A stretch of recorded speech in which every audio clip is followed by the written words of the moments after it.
What's up, everybody? This is Myles from the Indiana Pacers. You're listening to the Paceroos Podcast. Be sure to follow @Paceroos on Twitter.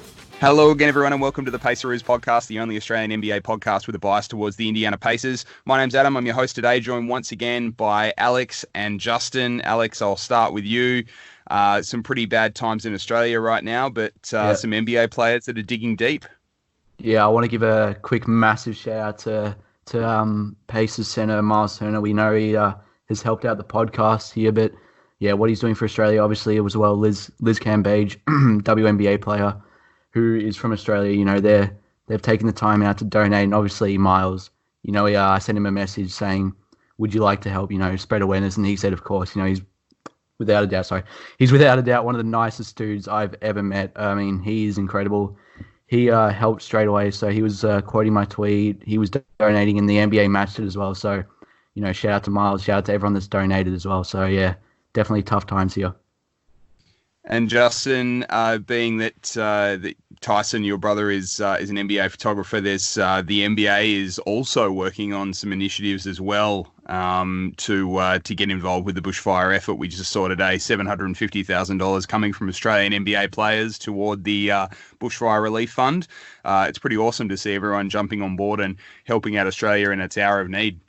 Yeah, it's great to see. I think the likes of, Joe Ingles, Ben Simmons and Aaron Baines have come to the party and donated money. And like you said, Alex, the NBA is matching all donations. So it is great when there's a, disaster in the world that, it doesn't matter where you live, what race you are, who you are, everyone comes together and fights that cause. So it is fantastic. And yeah, my brother might be lucky enough to go to America and do some work to get some items to raffle off towards the bushfire donation. So yeah, he's extremely lucky, and look forward to it.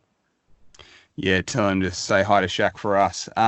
We're not alone today. We're actually joined on the line all the way across the pond by Locked On Pacers podcaster, Forbes writer, Fieldhouse writer, Tony East. Tony, thanks so much for taking the time out at a weird time difference to be with us on Paceroos. Yeah, thanks guys for having me. What is it, 11:39 where you guys are in the morning? Yeah. Yeah, middle of the day here. Middle of the day? Ooh, I'm ruining your day. You're spending your taking up my Wednesday lunchtime. Absolutely not. Oh, God. You didn't try your Australian accent for us. No, I got cold feet. I was prepared I was prepared for just a good day, and I didn't think through the rest of what I would say. So I just didn't do it. I got cold feet. Well, from what we heard before, it's good Ellis. Yeah, I will spare everyone the trouble. Absolutely. Well, it's a pleasure to have you on. Thanks so much again for coming on. And as we were saying before the podcast, the one thing that we get with all these great guests that we have on, we had Mark Monteith last week, is we get a perspective of boots on the ground over there, and some perspective of people that are a lot closer to the team than ourselves. And it's obviously been a year or a season so far of exceeding expectations without Victor Oladipo, Indiana's only all-star at this stage. What would you say the mood is around the team right now, given that they've been able to succeed, obviously well above their expectations, probably at the start of the season without Vic? It's hard to find a player who's not in an awesome mood right now because they just win. Everybody thought they'd be okay without him. I think on my own show, me and Adam said, they just got to survive and be 500 by the time Oladipo comes back, and then great, they'll be ready to go for the stretch run. And they're just destroying that. They win basically 2 out of every 3 games at this point. They've beaten quite a few great teams, that are right around their ranking in the Eastern Conference or top of the Western Conference, what have you.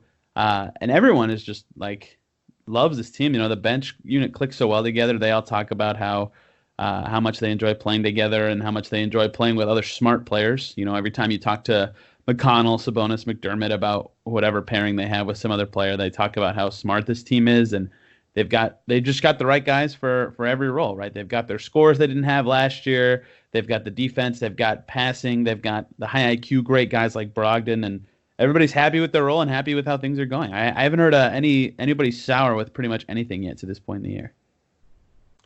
And we saw, obviously, that on display yesterday against the Hornets. TJ Warren returning home and scoring, I believe, a Pacers high and a season high. I think it was 36 points to defeat the Hornets and exercise the demons of a really tough overtime loss earlier in the year. Alex, we talked to Mark about, the Philadelphia game potentially being a statement game. It felt like the Pacers really wanted to come away with the win and avenge that earlier loss in Charlotte. Yeah, that definitely hurt. I think especially the way they lost I think Charlotte came back from like 14 or 15 at the start of the fourth. So you never want to lose 2 games in a row to a team. And I feel like we've struggled a lot in Charlotte. I don't know about you guys, but I think the last few years we've struggled to win there, which is just odd to me. But they're one of those teams we don't match up well against, much like the Detroit Pistons, who I shouldn't mention on the podcast. But yeah, it was a great win. I think TJ buckets, he's incredible.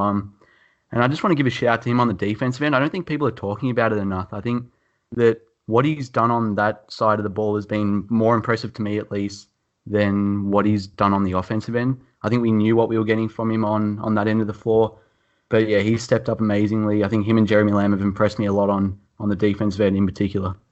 Justin, you've ultimately taken the role on our Paceroos Twitter account of bagging out the Suns at every opportunity when TJ Warren has a great game. It's certainly, you're not alone. There's many members of Pacers Twitter that love to point it out. But how impressed have you been with TJ Warren and especially yesterday's performance? He seemed to really take the game over at different stages in the second half.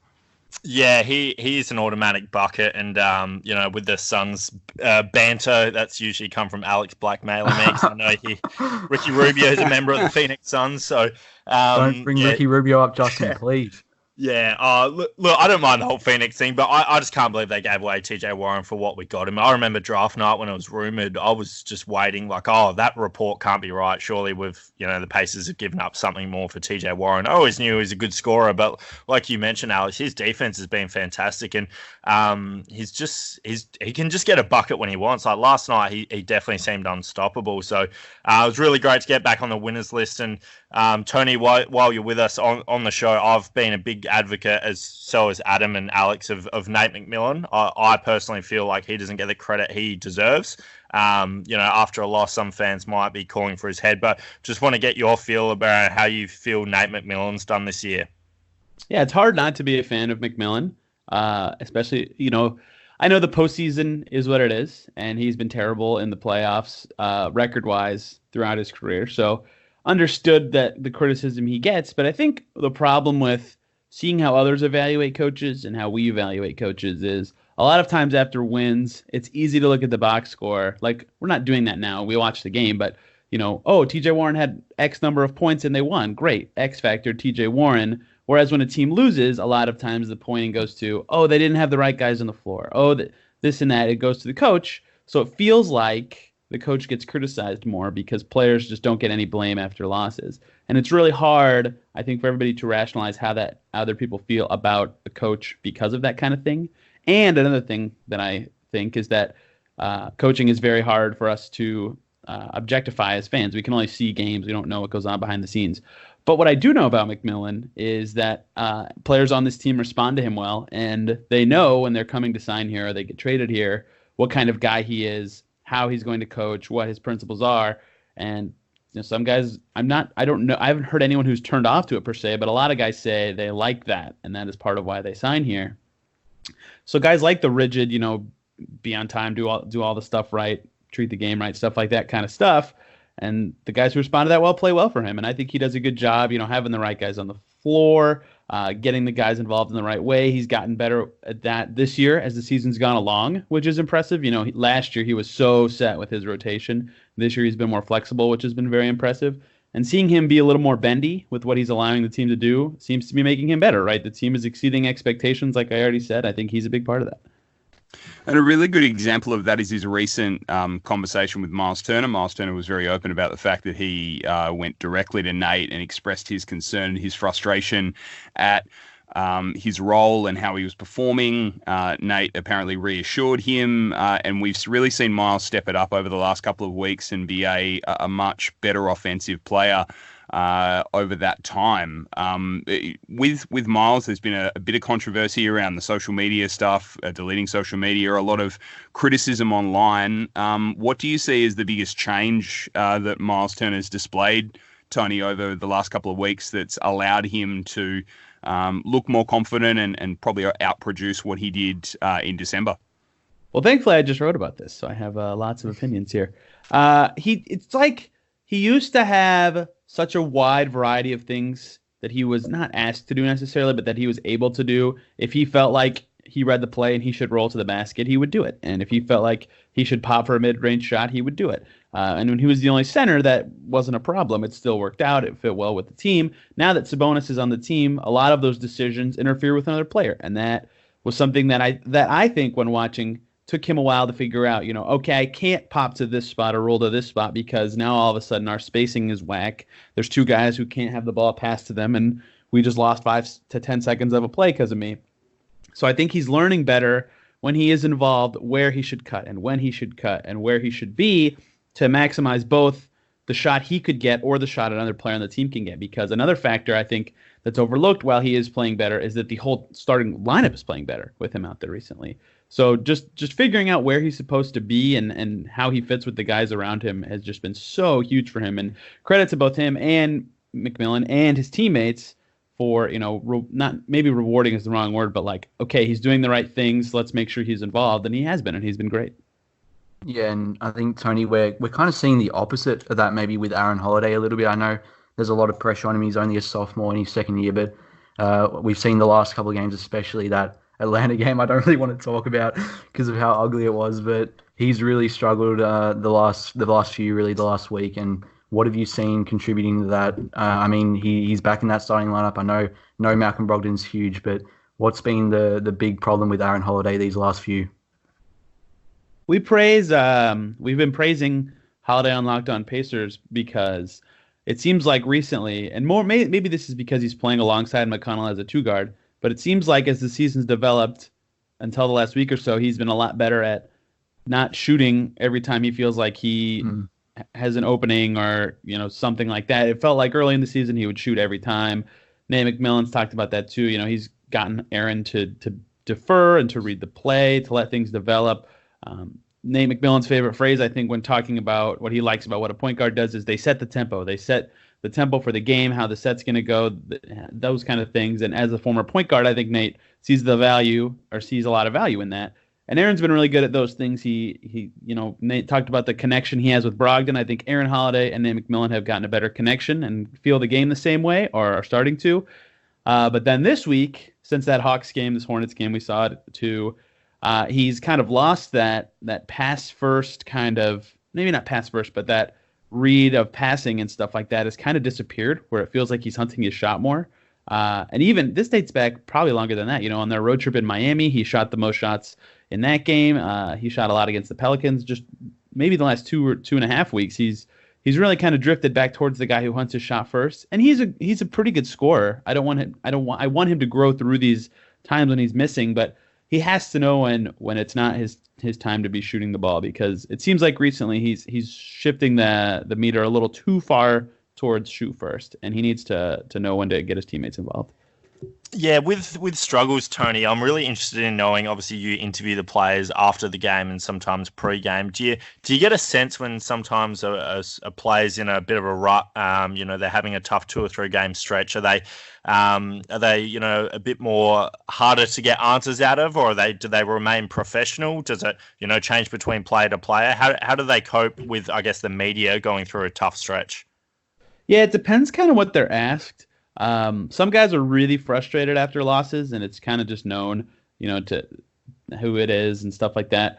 I had a really bad run-in with Evan Fournier after the Pacers beat the Magic like a month and a half ago, where I asked him a question. He was not too happy. I shouldn't have done that, but most what guys did you ask him?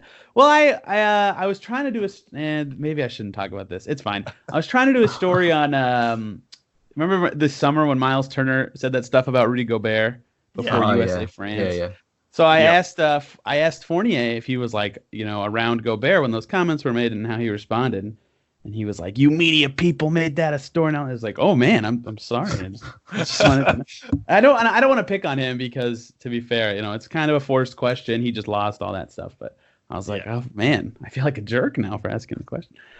Most guys on the Pacers, they'll just talk about how they feel like what they did wrong and how they can correct it. They're pretty forward-looking after losses, which that can seem like they're down. Just because it's a different answer than if they had won the game where they would focus on the things they did well. But I applaud them for not turning down those questions and actually saying what they can do to fix it or how they can prepare better in the future. So no, they don't really have any mopey guys, and I don't think they have since Oladipo joined this roster. I was actually about to say, do you think that's attributable to the leadership of the team? I mean, Nate's, very no nonsense, as you said. He's straight up and down. He'll tell you exactly what he thinks, and there's no games. Victor's very positive, exceedingly positive. And certainly the projection is that Myles is ultra professional and takes his role as a leader on this team extremely seriously. Malcolm is, softly spoken, but at the same time, clearly highly intelligent. So does the leadership make that, or is it a collective of all the players on the team having a similar mindset, or does that cascade down? I think it's both. Like I said, people buy into what McMillan does, and those kind of guys tend, I would guess at least, think the same way, right? So when they're on a team, they're not going to have a bad apple or someone that doesn't fit in necessarily. But on the same token, or by the same token, I don't know that phrase. But also, when there was a while ago when I think Sumner had just returned from his injury, so early December, where some of the media people were thinking, oh man, Sumner's fully healthy and he's not playing. Like, when Vic returns, someone's going to be out. And so that question came up to Brogdon after a game, after a win in the locker room, and if that's the story, that's the story. I was just kind of surprised by the timing. Anyway, Brogdon said, yeah, I think we all know internally, we just haven't had the conversations yet. And I'm prepared to do it. As a team captain, I'm ready to, if Vic comes back and someone's not going to be playing, we'll have a chat about it and tell him to be ready. And he even said he doesn't think anyone on the team would respond poorly to that, and he, being the captain, being ready to have that conversation and knowing how his teammates would feel about it, just went so far in my head of wow, these guys, really care about winning more than themselves, and I think that's another reason why a lot of them signed up to play for this team. Justin, it's something that we talked about really early on in this podcast and preseason about, who will suffer from Oladipo's return, and I guess probably a interesting question. Who do you think will handle it the best? Obviously, Sumner's playing time has risen and dipped pretty significantly over the last couple of months. But what do you see with your crystal ball being the impact? And do you see there being a way to do this return with Vic that disrupts team chemistry the least, if that makes sense? Yeah, it's a really good question, and I'm not sure anyone really knows the answer. My main, not concern, that's not the right word, but a bit of a worry is how's Jeremy Lamb going to fit into that bench unit role? That's my main question. Not saying he won't do it well, but that's going to be, I guess, the biggest change in the Pacers team is Jeremy Lamb's role once Oladipo comes back. I think TJ McConnell, he'll handle it well. He's a veteran. He can play, 5-6 minutes a game and still push the tempo, do what he does and hustle. Aaron Holiday might struggle a bit, getting lesser minutes. But, the way the season's gone, someone's always been injured, haven't they? So it might not even be a concern we have to worry about if Oladipo comes back. Touch wood, nothing does happen. But, we might have another injury on our hands. And, Tony, I was going to ask you, Pacers generally, they never make a trade mid-season. I was wondering if you think Kevin Pritchard might make a little move before the deadline this year. Last year, all he did was that I haven't said this name in a while. I got to make sure I get this right. Ike Anigbogu. Yes. I was worried I was messed that up. That's the only guy they traded last year. And does that even count? They just did that for the second rounder that they got from the Rockets in exchange. Even if it is heavily protected, it's something they can move in the future. So I don't think so. There's a lot of reasons not to trade this year specifically that I've talked about before. But if they do it, I think, like you said in the question, it would be someone near the end of the roster. Like if some team is willing to part with an asset to cut money, and get Alize Johnson or TJ Leaf or Jakar Sampson or something like that. I don't think he would hesitate to do that. Those guys don't play, yet they've shown, well, in Leaf's case, mostly because of his draft status and age, but in Alize and Jakar Sampson's reasoning is because they actually have shown flashes of playing well. They all have neutral value, most likely. So if a team values them higher than the Pacers do, maybe they would move one of those guys, but I highly doubt it. I mean, it just doesn't make any sense to me. Do you see them doing something similar to last year? I know that was because of Victor's injury, but we know they got Wesley Matthews from the Knicks in the buyout market. Do you think they'll target anyone in that section, or do you think they'll just leave it alone, especially if Victor's coming back? Well, they'd have to cut someone because they have a full roster. So I kind of doubt it, especially with Vic. Vic is the guy they're getting at the trade deadline, right? He's the guy they're getting on the buyout market. So I kind of doubt it unless someone substantial gets hurt. Hopefully, if that happened, not that I would ever hope that happens, but if that did happen, it would happen before the trade deadline, so they could react appropriately if they wanted to go for it. But I don't think there'll be any roster additions unless they shake up their two ways or something. Yeah, it's an interesting point about Victor being the biggest acquisition at the trade deadline, but it's also something we raised with Mark Monteith last week that there are certain playoff matchups that you can look at on paper and think the Pacers match up with that team pretty well, Boston being one. But really? Two of the key, in my view, I think our size and our rebounding ability or our lack of rebounding ability is negated against Boston's smaller lineup. So I think we match up with Boston extremely well. However, I don't think we match up with Philadelphia and Milwaukee well, because we're lacking a backup power forward. We're lacking Thaddeus Young effectively. I was about to say that against those teams. So that's probably the only spot that I look at and think, if we were to make a move, we've got a lot of wings, we've got a lot of backup guards. Is there the ability to be able to get a guy that can play spot minutes? And Thad's contract is far too large, although I'd take him back on this team in a second if I could. But his wife would have him back on Indiana if you believe the recent tweets, because Chicago's been not very kind to Thad. But yeah, are there any backup fours or combo forwards that we could target that would negate our issues against guys like Giannis, for example, a defensive-minded guy that we could play spot minutes? Man, I haven't even looked. Who's even available? Gary Clark got cut today by the Rockets. He's a good big defender guy.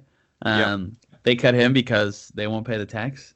And if they actually signed a buyout guy and pay the tax, I will eat all my words about the Rockets, but I highly doubt it. It's not happening. Gary Clark's good. I know he's available. I haven't looked like last year, especially after Vic got hurt. I checked the free agent list or the trade block like every day to see updates. Who can the Pacers go get to fill a new role? Wes Matthews was the top of the list. They got him good stuff. This year, I haven't really looked. I haven't really felt like, outside of the 30 minutes, everybody thought Drew Holiday was available before David Griffin was like, no. I haven't really thought about any additions. It just doesn't seem like something that will happen. And I actually think you're right that their power forward defense could be problematic in the playoffs, because as much as I love what Justin Holiday's done this year, he's 180 pounds and the bigger guys just bowl over him. They don't have that guy who can kind of play free safety and still be a strong defender like Thad was last year, which will be important. So their offense will have to be that much better. So that maybe is their biggest hole, but I don't think they're going to do anything to address it necessarily. Yeah, I think they're basically just going to roll with what they have. And Justin, you've been a big supporter of just rolling with what we have. And then you see next year as the key year for the Pacers. That's something you identified super early on in August or September when we first started this thing. Has your view changed? Should we try and go for it in an open year? Or is this all about 2020, 2021? Oh, I mean, I have mentioned that since the start of the season, and I think Kevin Pritchard's come out and said he's looking at this season as, three-part phase. It's getting this team together, then when Oladipo gets back, and then when Oladipo's at 100%. So we're still in phase one, essentially. I do think the Pacers can make some noise next year. I think, personally, a successful season would be get out of the first round. If we can win a playoff series this year, to me, that's a successful season. You've brought in basically a whole new starting lineup. Your best players out the majority of the year. I doubt we're going to win the Eastern Conference this year. although I'd love to be proven wrong. But I think next year's the year we can start making some noise. I don't know. I'm starting to get a bit worried about that Philadelphia team if they're going to make some moves, because their team's just not working out the way it should be. And you really look at the other teams, I think the Pacers could be any team bar probably the Milwaukee Bucks. So yeah, I'm into 2021 being the year Pacers can make some noise. How about you, Tony? What would you say would be what would the Pacers rank as successful season this year? Win one playoff game after last year. Yeah. I mean, that's not really true. Like, it's hard for me to define that, because I've talked about before that I kind of succumb to the team building process of crawl, then walk, then run, where you get your guys in core and you start crawling, and then you walk where you maybe make the playoffs or win a series or whatever, and then you run where you go for it. With the Paul George trade, they were already kind of walking coming out, but you have to view that as the crawl stage. That was their first year. So the injury really screwed that up, because you can't reasonably expect them to be better and improving when they don't have Vic in the playoffs last year, and this year he's coming back so late. So in theory, success should be better than last year, right? And so winning a playoff game, great. But 2 years ago, they were better than that, and that was when Vic was healthy. So it's hard for me to internalize what I think success would be for this team. But there are teams like when Vic comes back, if he just fits right in, they're immediately better than their record, right? So their seed in the playoffs is not indicative of how good they are. And there are two teams, Boston not being one of them, that I think they match up pretty well with in the first round that they could beat and win and move on to the second round. Now, I don't think they can beat Milwaukee or Philly, like you've said, but I think they can win a first-round series with the right matchup. So I think that would be a huge success, and just being really competitive in the first round would be a minor success, given how last year went and given how Vic's missed a ton of the year. But they're good enough that I understand people who think that success is winning a series, because Brogdon's been awesome, Vic is awesome, Turner and Sabonis have both been great. They have the right ancillary pieces to make some waves. So I think success could be defined as any range of winning something in the playoffs, but getting swept or losing in 5 even would probably make some people sour and go, maybe this group isn't the best for the postseason. Tony, am I reading between the lines there? Do you think that we match up well against Miami and Toronto? Those are the two teams. Yes, I want to see them play against Siakam like the way he's been unleashed this year before I commit to the Toronto take. But yeah, I think they match up pretty well with Miami no matter what. And as much as I like a lot of Miami's balance and skill, and Jimmy Butler's such a beast in the playoffs and in clutch games, I think the Pacers match up with them pretty well. So that would be the 6-3 series that I would root for if I was hoping the Pacers won a series really hard. Yeah, and that leads perfectly into tomorrow's game against Miami. Obviously, we've played them, I believe, once in the last couple of weeks and not come away with the right result. But Alex, what do you see as the key to victory against Miami tomorrow? Limiting Jimmy Butler getting the free throw line for starters, but I think the perimeter defense was what killed us in Miami. Obviously, you can talk about that last possession and rebounding, but up until that point, it was Hero, Nunn, old mate Robinson, who I have no idea who he is. I have no idea how he's good, but that man can't miss a three apparently. So I think perimeter defense is going to be Warren, Lamb, maybe Brogdon if he's playing, but those guys have to do a better job containing the three ball and stopping guys like Hero and Nunn. That I think that was the biggest issue in the Miami game. Yeah, it's funny that we have all of these, as you say, Tony, ancillary pieces and backup guards and guys that can score off the bench, and it's a similar makeup in Miami's bench. I mean, they've got a key go-to scorer in Goran Dragic off their bench. We should have Jeremy Lamb in the same role once Victor comes back. So, I can see how we would match up well against Miami. When it comes to their key players, Jimmy Butler and Bam Adebayo, who do you see as being the keys to stopping those two guys defensively? Because obviously Jimmy could be defended by any one of our swingmen, Bam by either one of the big men. Putting him on or putting Turner on Bam, you potentially take Turner away from his help side defense. So what would you employ, or what system would you employ against Miami to try and get the best result defensively? That's kind of tough. I understand the line of thinking of putting Turner on Bam. Bam likes to operate between the elbows. be more of a fulcrum. He can pass. He can put the ball on the floor and score. We saw that last time. He's just was everywhere in that game. He played phenomenal. But he's a good rebounder, and Turner, for all we love him for, is not amazing at rebounding. Let's be honest. And you talked about his weak side rotations. If you stick Turner on Myers Leonard, you can get that more often. And Sabonis is a little better straight up guarding fives, not even close to Turner in the drop coverage department, in that weak side help that you said department, things like that centers have to do. But straight up mano a mano strength matchup with the center, Sabonis is a little better, but he'd be worse coming off the weak side block and running out to defend Myers Leonard. So it's kind of tough to say who should guard who. I don't remember very well who matched up with who the first time, but I think Sabonis was on Bam a lot. I think I'd stick with that myself. I think that's the way to go. Try to bully him out of going 8 for 10 again. Keep him off the offensive rebounding glass, because he had 6 of the, what did he have, 15, 14? He had 6 of those. He almost had half of them. If you prevent 2 of those, you win that game. So I think I would stick with Sabonis on him and put Turner on Leonard and let the perimeter guys do their thing. Yeah, that sounds like a good game plan. With Miami coming to town tomorrow as well, in my opinion, they've got 2 All-Stars in Jimmy and Bam that should be on the Eastern Conference All-Star team. Just want your opinion with the Pacers. Obviously, fan voting opened just recently.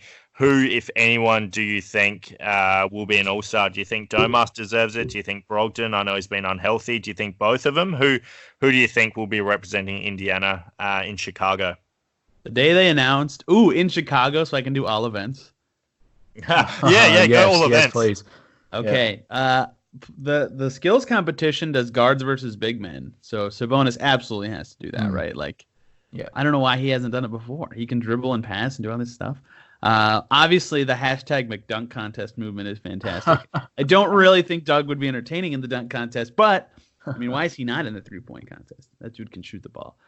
No one should be in the dunk contest. Maybe Sumner. But it seems like all those 4 guys have been announced, unless Levine declines. And then, obviously, the All-Star game, the big enchilada. But right when they announced voting, I thought Brogdon was in for sure, and Sabonis was kind of on the fringes.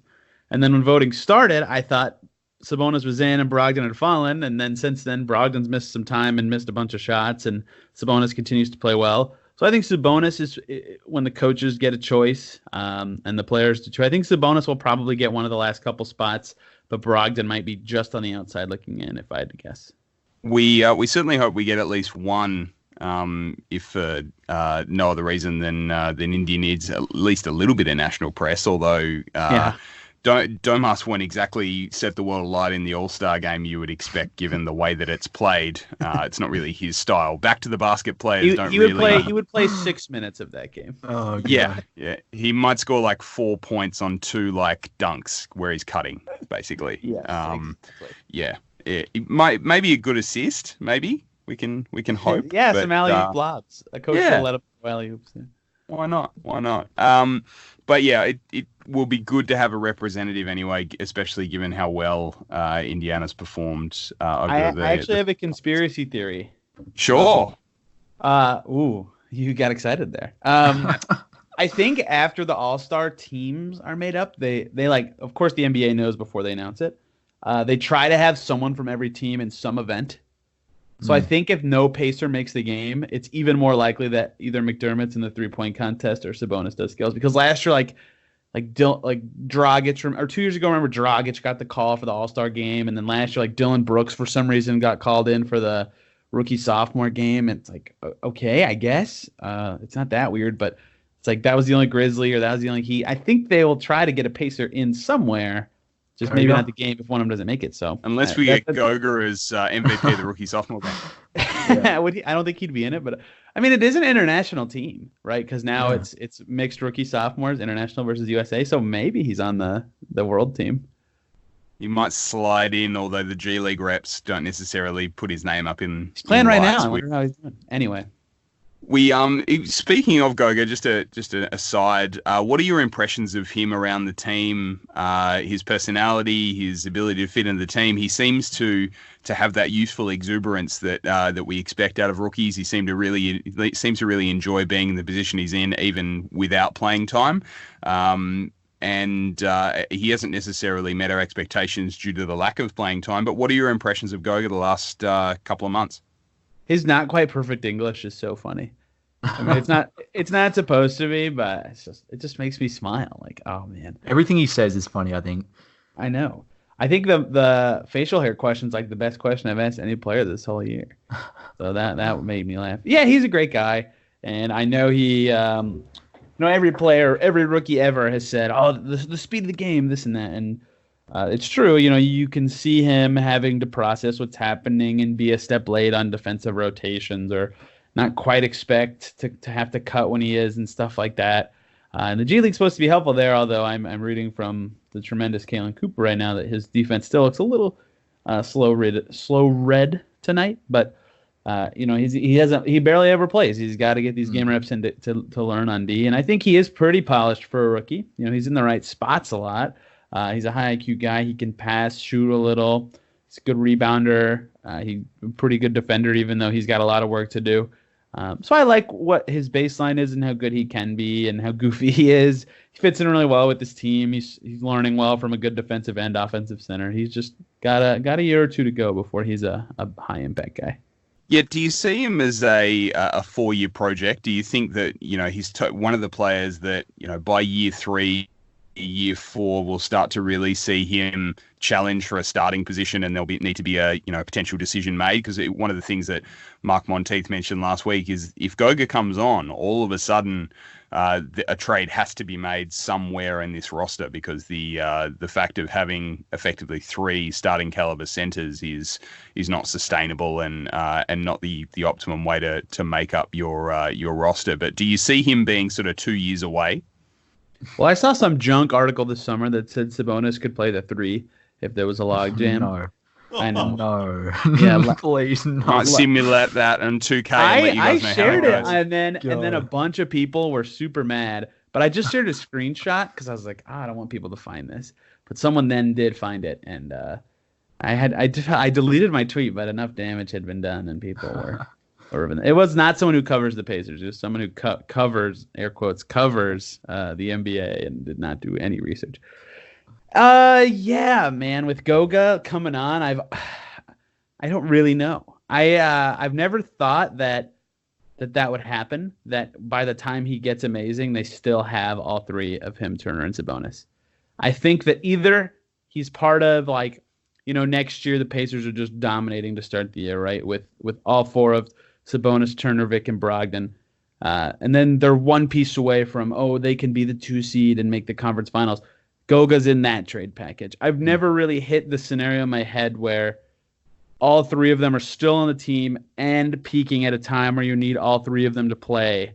I have yet to figure out how that happens, because I don't think Goga could ever peak without enough playing time with those guys in front of him. So either one of the big name centers gets traded earlier for a guy that the team thinks fits better, and then Goga's the backup and can develop and they can play both, or Goga gets traded in the scenario I just described, where they feel like they're one piece away. They can trade their first-round pick from last year and get the guy that they need. Well, as the only person in the Southern Hemisphere with a Goga jersey, I certainly hope that he doesn't get traded before the end of the rookie deal. Of you guys all hanging out. That was awesome. Yeah. We went to an NBL game. Australia's huge, right? Oh, you did? That's sick. Okay. Did you see the Sydney Kings? We saw the Southeast Melbourne Phoenix and the Perth Wildcats. You guys can be my boots on the ground to get the PR contact for the Sydney Kings to get answers about Brian Bowen. I've tried and I cannot do it. Really? Are they a little bit closed off? Yeah, it's just hard to find that stuff for the Australian League. How has Brian Bowen settled in? Have you had the opportunity to talk to him about Australia? No, I want to. I think it'd be really cool. Well, I talked to him about the growth of that league, about him and Terrence Ferguson and LaMelo and what's that other guy's name who's there this year? RJ Hampton. Yes, thank you. The other top 10 guy. And how, it's a huge deal, right? Bowen's not nearly the caliber of the 2 guys who are there right now, but just to have 2 NBA players now and then next year 2 high-profile guys, that's putting the league on the map, and that's huge for the league, especially now that Bo gets back there and really showing NBA players can play in that league. I think that's huge for the Australian League. That's awesome. You know your NBL. I know some of the NBL, yeah. Well, the NBL's got 2 years to capitalize on it too before the one and done rule is abolished. So really, we've got this season and next season to get high quality rookies in before their ability to be drafted. Well, what I kind of hope is like, I don't know why an American would do this unless they wanted to keep playing at a high level. But like some of those big three guys, like Joe Johnson got to an NBA team. I know those guys still want to play, or else they wouldn't be doing big three. Now, do they want to play bad enough to live in a different continent? That's the question. But like, if the NBL could start poaching those guys, get big names who people would either tune in to watch or like would actually care about seeing their highlights, so they could eventually tune in. Like that would be a big deal. But I'm not sure they could actually yank those guys away. Yeah, definitely. Do you think one day there could be a move to get an Australian on the Pacers? We're a big advocate. We love Patty Mills, all three of us, me, Adam, and Alex. We really wanted Pacers to draft Patty Mills over AJ Price back in the day. Do you see who do you think would be the best fit as an Australian? About it. Maybe Ingles or Mills or Ben Simmons. Yeah. Easy. What do you think about his game? My broad answer is anyone but Delhi. What about Aaron Baines? I cannot stand Delhi. Oh my gosh, the Aaron Baines fan club is the funniest thing. Aaron Baines is aim for a hot second on the pitch. It's good. Aaron Baines would be good if they ever need a center for some reason. Who else is that? Bolden? He's Australian. Jonah Bolden. Who's that guy on the Mavs? Ryan something? Ryan Brokoff. I can't say his last name, but you guys can. Is that it? Oh, Exum's Australian, right? Yep. Exum's Thon Maker as well. Thon Maker. Thinking of their team this summer. I watched them play a few times. I can't think of anybody else. Am I missing any? We need Mitch Creek as well. Have you heard of him? Mitch Creek. I have heard of Mitch Creek. He was on the Nets on a two-way, I believe, right? Yes, You've done well. He plays for Southeast Phoenix in Melbourne. We definitely think he deserves an NBA spot, but should be interesting. Adam, what do you think? Will we beat Miami tomorrow? I want some predictions before we go. I think we will. I think Miami, the Miami game is once again, the Pacers have proven this year that when they lose to a team, the next time they play in the return game, they come out with a level of fire and intensity that means they want to get that win back. I think we should beat Miami, and then we roll into Chicago, and that's just a game that good teams should win. So only 2 games in the next, I think, 5 or 6 days for the Pacers. So an opportunity for Vic to practice a little bit more and get a little bit more integrated with the starters potentially ahead of his return in a couple of weeks. But I think 2 wins coming up, and that's what professional teams do. It'll just be nice to get Brogdon back so that they're not close games. I think the Miami one's obviously the more important game, but I would love to see the Pacers go 2-0, but I'm going to be realistic. I think it's a close one, but I think we lose in Miami, and then we go 1-1, win against Chicago. What about you, Tony? Yeah, I said on Locked On Pacers, I thought they would lose to Heat. If Brogdon doesn't play, I'm definitely picking the Heat. Yeah. So as much as I want to say like they're not going to let the Heat get 14 offensive rebounds and the Heat aren't going to hit 90% of their free throws again, yada, yada. Yeah, like the Heat had some luck. That game was so fun, by the way, man. I wish it was. We need a playoff series between Miami and Pacers. Exactly. That'd be awesome. The Pacers shot 45% from 3. Like they also had some fluky good shooting. So sans Brogdon, I think the luck factor helps the Heat a little more. But it is in Indiana, so it'll be about the same game, I think. So I think I lean Miami if Brogdon doesn't play, but if he does play, I would pick the Pacers for sure.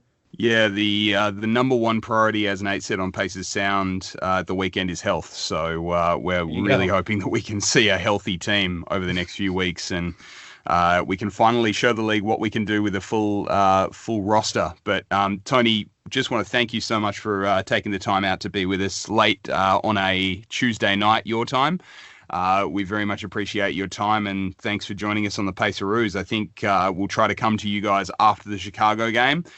So we'll give it those 2 games, and hopefully it's a 2-0. So Tony, thanks so much again. You can read Tony on Forbes, and you can listen to him online as well on the Locked On Pacers podcast. Tony East, thank you so much. Guys, thanks for having me. I had a great time. Thanks, Tony. And that's all for now on the Paceroos podcast. Catch you next time.